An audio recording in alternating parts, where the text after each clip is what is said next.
ಪೌಷ್ಟಿಕ ಫುಡ್ ಚಾನಲ್ಗೆ ಸ್ವಾಗತ. ಇಂದಿನ ವಿಡಿಯೋನಲ್ಲಿ ಗೋಧಿ ಹಿಟ್ಟನ್ನು ಬಳಸ್ಕೊಂಡು ಗರಿಗರಿಯಾದಂಥ ಪೂರಿ ಮಾಡೋದು ಹೇಗೆ ಅಂತ ನೋಡೋಣ.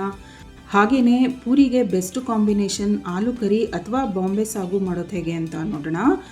ಹಾಗೆಯೇ ಇನ್ನೂ ನೀವು ಈ ಚಾನಲ್ನ ಸಬ್ಸ್ಕ್ರೈಬ್ ಮಾಡ್ಕೊಂಡಿಲ್ಲ ಅಂದರೆ ದಯವಿಟ್ಟು ಸಬ್ಸ್ಕ್ರೈಬ್ ಮಾಡ್ಕೊಳ್ಳಿ. ಪಕ್ಕದಲ್ಲೇ ಇರೋವಂಥ ಬೆಲ್ ಐಕಾನ್ನ ಕ್ಲಿಕ್ ಮಾಡಿ. ಈ ಚಾನಲ್ನಲ್ಲಿ ಯಾವುದೇ ವಿಡಿಯೋಸ್ ಅಪ್ಲೋಡ್ ಆಗಿದ ತಕ್ಷಣ ನಿಮಗೆ ನೋಟಿಫಿಕೇಷನ್ಸ್ ಬರುತ್ತೆ. ಮೊದಲಿಗೆ ಪೂರಿ ಮಾಡ್ಕೊಳ್ಳೋದಕ್ಕೆ ತಯಾರಿ ಮಾಡ್ಕೊಳ್ಳೋಣ. ಪೂರಿ ಹಿಟ್ಟು ಕಲಸೋದಕ್ಕೆ ಮಿಕ್ಸಿಂಗ್ ಬೌಲ್ಗೆ ಸ್ವಲ್ಪ ಉಪ್ಪು ಸೇರಿಸಿ ಅರ್ಧ ಟೀ ಸ್ಪೂನ್ ಸಕ್ಕರೆ ಕೂಡ ಹಾಕಿದ್ದೀನಿ.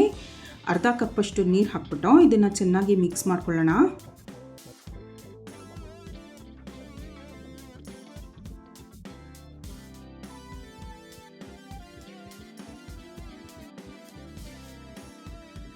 ಚೆನ್ನಾಗಿ ಮಿಕ್ಸ್ ಮಾಡಿದಾಗಿದೆ. ಸಕ್ಕರೆ ಎಲ್ಲ ಕರಗಿದೆ. 2 ಕಪ್ಪಷ್ಟು ಗೋಧಿ ಹಿಟ್ಟನ್ನು ಸೇರಿಸ್ತಾ ಇದ್ದೀನಿ.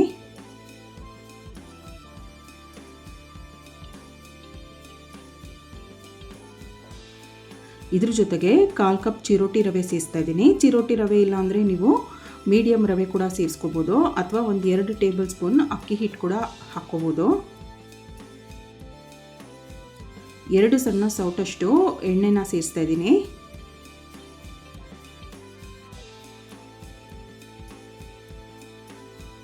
ಇದೆಲ್ಲ ಚೆನ್ನಾಗಿ ಮಿಕ್ಸ್ ಮಾಡಬೇಕು.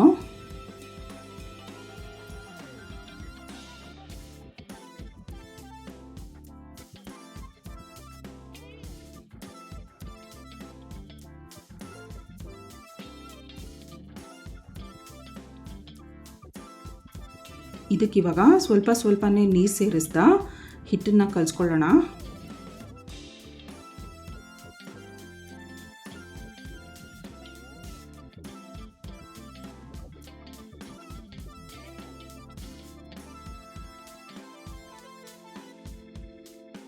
ಹಿಟ್ಟು ಸ್ವಲ್ಪ ಬಿಗಿಯಾಗೇ ಇರಬೇಕು.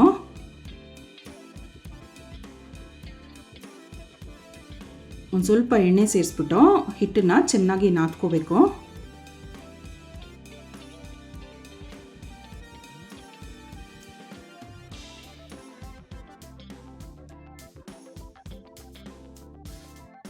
ಹಿಟ್ಟು ಕೈಗೆ ಅಂಟಿಸ್ಬಾರ್ದು, ಆ ರೀತಿಯಾಗಿ ಚೆನ್ನಾಗಿ ನಾದಬೇಕು. ನೋಡಿ, ಹಿಟ್ಟು ಚೆನ್ನಾಗಿ ನಾದಿದ ನಂತರ ಒಂದು ಅರ್ಧ ಟೀ ಸ್ಪೂನಷ್ಟು ಮತ್ತೆ ಕೈಗೆ ಎಣ್ಣೆ ಹಚ್ಕೊಂಡು ಈ ರೀತಿಯಾಗಿ ಹಿಟ್ಟನ್ನು ಚೆನ್ನಾಗಿ ಮತ್ತೊಂದು ಸರಿ ನಾದ್ಬಿಟ್ಟು ಇದನ್ನು ನೆನೆಯೋದಕ್ಕೆ ಬಿಡಬೇಕು. ಇದ್ರ ಮೇಲೆ ಒಂದು ಬಟ್ಟೆ ಅಥವಾ ಒಂದು ಪ್ಲೇಟ್ನ ಮುಚ್ಚಿಬಿಟ್ಟು 20 ನಿಮಿಷಗಳ ಕಾಲ ಹಾಗೆ ನೆನೆಯೋದಕ್ಕೆ ಬಿಡೋಣ. 20 ನಿಮಿಷದಿಂದ ಹಿಟ್ಟು ಚೆನ್ನಾಗಿ ನೆಂದಿದೆ. ಮತ್ತೊಂದು ಸ್ವಲ್ಪ ಈ ರೀತಿಯಾಗಿ ನಾದ್ಕೊಂಡು ದೊಡ್ಡ ಉಂಡೆಗಳಾಗಿ ತೆಕ್ಕೊಳ್ಳೋಣ.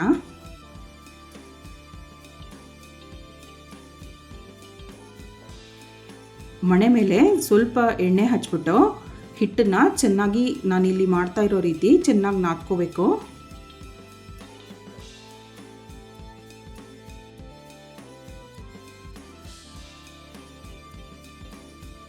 ಈ ರೀತಿ ರೋಲ್ ಮಾಡಿದ ನಂತರ ಒಂದೇ ಸಮನಾಗಿ ಈ ರೀತಿಯಾಗಿ ಕಟ್ ಮಾಡ್ಕೋಬೇಕು. ಈ ರೀತಿ ಸಣ್ಣ ಉಂಡೆ ಮಾಡಿ ಇಟ್ಕೊಳ್ಳೋಣ.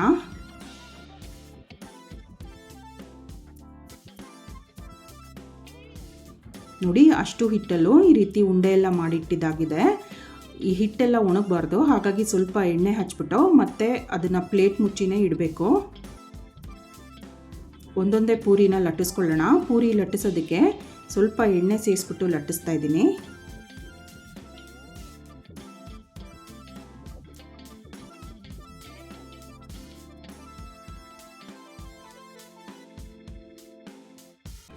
ನೀವು ಬೇಕಿದ್ರೆ ಪೂರಿ ಪ್ರೆಸ್ ಕೂಡ ಬಳಸ್ಬೋದು.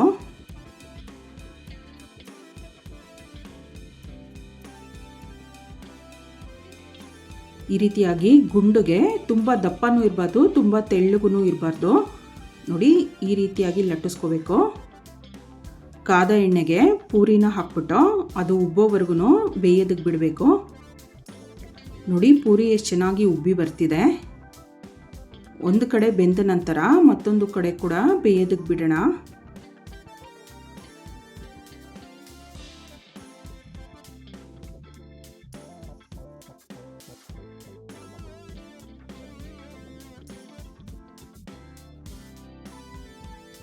ಪೂರಿ ಚೆನ್ನಾಗಿ ಬೆಂದಿದೆ, ಎಣ್ಣೆಯಿಂದ ತೆಗೆದುಬಿಡೋಣ. ಉಳಿದಂಥ ಪೂರಿಗಳು ಕೂಡ ಇದೇ ರೀತಿಯಾಗಿ ಮಾಡ್ಕೋಬೇಕು. ಇವಾಗ ಆಲೂ ಕರಿ ಮಾಡೋದು ಹೇಗೆ ಅಂತ ನೋಡೋಣ. ಕಡಾಯಿಗೆ ಸುಮಾರು 3 ಸಣ್ಣ ಸೌಟಷ್ಟು ಎಣ್ಣೆನ ಸೇರಿಸ್ತಾ ಇದ್ದೀನಿ. ಎಣ್ಣೆ ಬಿಸಿಯಾದ ನಂತರ ಅರ್ಧ ಟೀ ಸ್ಪೂನ್ ಸಾಸಿವೆ ಹಾಕೋಣ. ಸಾಸಿವೆ ಚಿಟುಗುಟ್ಟಿದ ನಂತರ ಅರ್ಧ ಟೀ ಸ್ಪೂನ್ ಜೀರಿಗೆ ಕೂಡ ಸೇರಿಸ್ತಾ ಇದ್ದೀನಿ.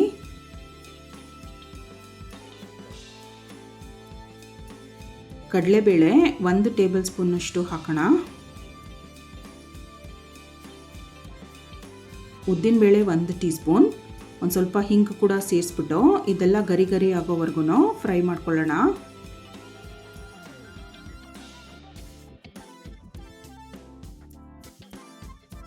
ನಂತರ ದೊಡ್ಡ ಸೈಜ್ನ 1 ಈರುಳ್ಳಿನ ಉದ್ದುದ್ದಕ್ಕೆ ಕಟ್ ಮಾಡಿಬಿಟ್ಟು ಸೇರಿಸ್ತಾ ಇದ್ದೀನಿ.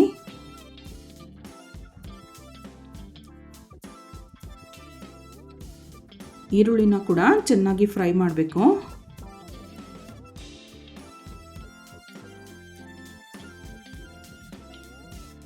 ನೋಡಿ, ಈರುಳ್ಳಿ ಚೆನ್ನಾಗಿ ಫ್ರೈ ಮಾಡಿದಾಗಿದೆ. 4 ಹಸಿಮೆಣಸಿನ್ಕಾಯಿಗಳನ್ನ ಸಣ್ಣದಾಗಿ ಕಟ್ ಮಾಡಿಬಿಟ್ಟು ಸೇರಿಸ್ತಾ ಇದ್ದೀನಿ. ನೀವು ಖಾರ ಎಷ್ಟು ಬೇಕಷ್ಟು ಹಾಕ್ಕೋಬೋದು. ಒಂದು ಸ್ವಲ್ಪ ಕರಿಬೇವಿನ ಸೊಪ್ಪು ಕೂಡ ಸೇರಿಸಿದ್ದೀನಿ. ಶುಂಠಿ 1 ಟೇಬಲ್ ಸ್ಪೂನಷ್ಟು ತುರಿದ್ಬಿಟ್ಟು ಸೇರಿಸಿದ್ದೀನಿ. ನೀವು ಸಣ್ಣದಾಗಿ ಕಟ್ ಮಾಡಿಬಿಟ್ಟು ಕೂಡ ಹಾಕ್ಕೋಬೋದು. ಟೊಮೆಟೊ 2 ಮೀಡಿಯಮ್ ಸೈಜ್ ಟೊಮೆಟೊಗಳನ್ನ ಸ್ವಲ್ಪ ದಪ್ಪ ಸೈಜ್ನಲ್ಲೇ ಕಟ್ ಮಾಡಿಬಿಟ್ಟು ಸೇರಿಸ್ತಾ ಇದ್ದೀನಿ. ಇದೆಲ್ಲ ಚೆನ್ನಾಗಿ ಬಾಡಿಸ್ಬೇಕು. ಅರ್ಧ ಟೀ ಸ್ಪೂನ್ ಅರಿಶಿನ ಪುಡಿ ಸೇರಿಸ್ತಾ ಇದ್ದೀನಿ. ಇದ್ರ ಜೊತೆಗೆ ಒಂದು ಅರ್ಧ ಟೀ ಸ್ಪೂನ್ ಧನಿಯಾ ಪುಡಿ ಕೂಡ ಹಾಕ್ತಾ ಇದ್ದೀನಿ.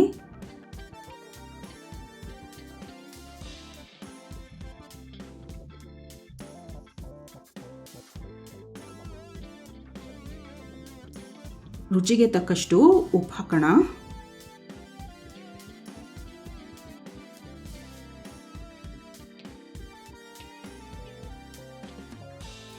ಹಸಿ ಬಟಾಣಿ ಸಿಕ್ಕಿದ್ರೆ ನೀವು ಅದನ್ನೇ ಬಳಸ್ಕೋಬೋದು. ನಾನಿಲ್ಲಿ ಒಣ ಬಟಾಣಿನ ನೆನೆಸ್ಬಿಟ್ಟು ಬೇಯಿಸ್ಬಿಟ್ಟು ಸೇರಿಸ್ತಾ ಇದ್ದೀನಿ. ಇಲ್ಲಾಂದರೆ ಹಾಗೆ ಹಾಕಿದ್ರೆ ಬೇಯೋದಿಲ್ಲ ಅಂತ.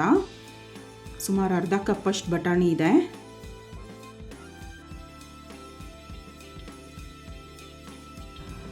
ಸುಮಾರು ಅರ್ಧ ಲೀಟ್ರಷ್ಟು ನೀರನ್ನು ಸೇರಿಸ್ತಾ ಇದ್ದೀನಿ. ಕಪ್ ಅಳತೆಲಾದರೆ ಮೆಷರ್ಮೆಂಟ್ ಕಪ್ಪಲ್ಲಿ 2 ಕಪ್ಪಷ್ಟು ನೀರನ್ನು ಸೇರಿಸಿದ್ದೀನಿ.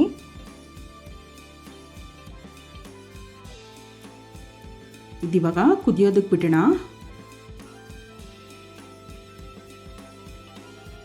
ನೋಡಿ, ಇದು ಚೆನ್ನಾಗಿ ಕುದಿಯೋದಕ್ಕೆ ಶುರು ಆಗಿದೆ.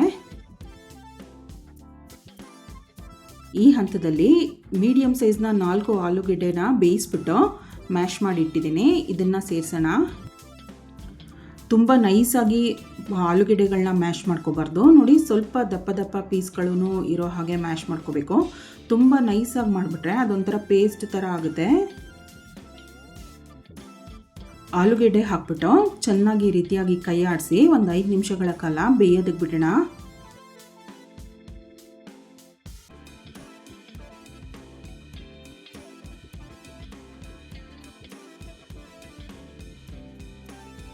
ನೋಡಿ, 5 ನಿಮಿಷದಿಂದ ಈ ಮಿಶ್ರಣ ಕುದೀತಾ ಇದೆ.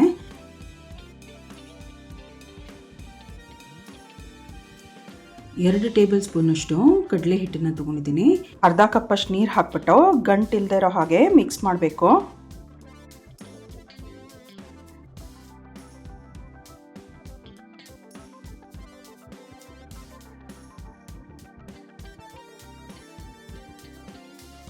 ಕಡಲೆ ಹಿಟ್ಟಿನ ಸ್ಲರಿನ ಕುದೀತಾ ಇರೋವಂಥ ಆಲೂಗೆಡ್ಡೆ ಮಿಶ್ರಣಕ್ಕೆ ಸೇರಿಸೋಣ. ಈ ರೀತಿ ಮಾಡಿ ಹಾಕೋದ್ರಿಂದ ಇದೊಂಥರ ಬೈಂಡಿಂಗ್ ಥರ ಆಗುತ್ತೆ. ನೀರಾಗಿ ಇರೋವಂಥ ಸಾಗು ಸ್ವಲ್ಪ ಥಿಕ್ನೆಸ್ ಕೊಡುತ್ತೆ.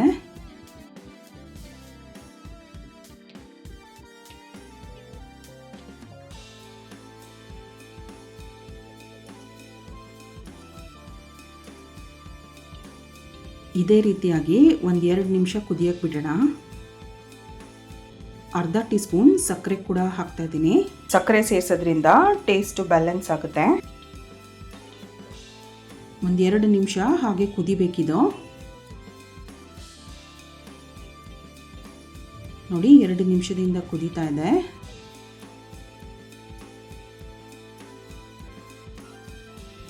ಸ್ವಲ್ಪ ಹೆಚ್ಚಿದಂಥ ಕೊತ್ತಂಬರಿ ಸೊಪ್ಪು ಸೇರಿಸ್ತಾ ಇದ್ದೀನಿ.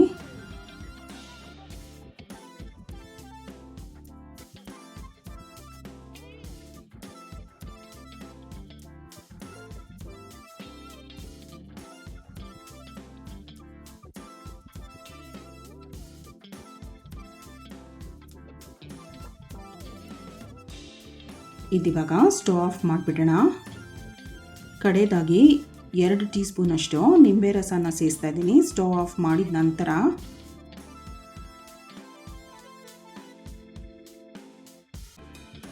ಇದು ಚೆನ್ನಾಗಿ ಮಿಕ್ಸ್ ಮಾಡೋಣ.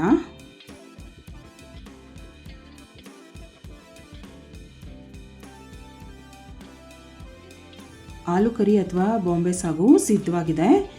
ಗರಿ ಗರಿಯಾದಂಥ ಪೂರಿ ಜೊತೆಗೆ ಅಥವಾ ರವೆ ಇಡ್ಲಿ ಜೊತೆಗೂ ಕೂಡ ಇದು ತುಂಬಾ ಚೆನ್ನಾಗಿರುತ್ತೆ. ನೀವು ಕೂಡ ಟ್ರೈ ಮಾಡಿ ನೋಡಿ. ತಪ್ಪದೇ ಈ ಚಾನಲ್ನ ಸಬ್ಸ್ಕ್ರೈಬ್ ಮಾಡ್ಕೊಳ್ಳಿ. ಈ ವಿಡಿಯೋನ ಲೈಕ್ ಮಾಡಿ, ಶೇರ್ ಮಾಡಿ.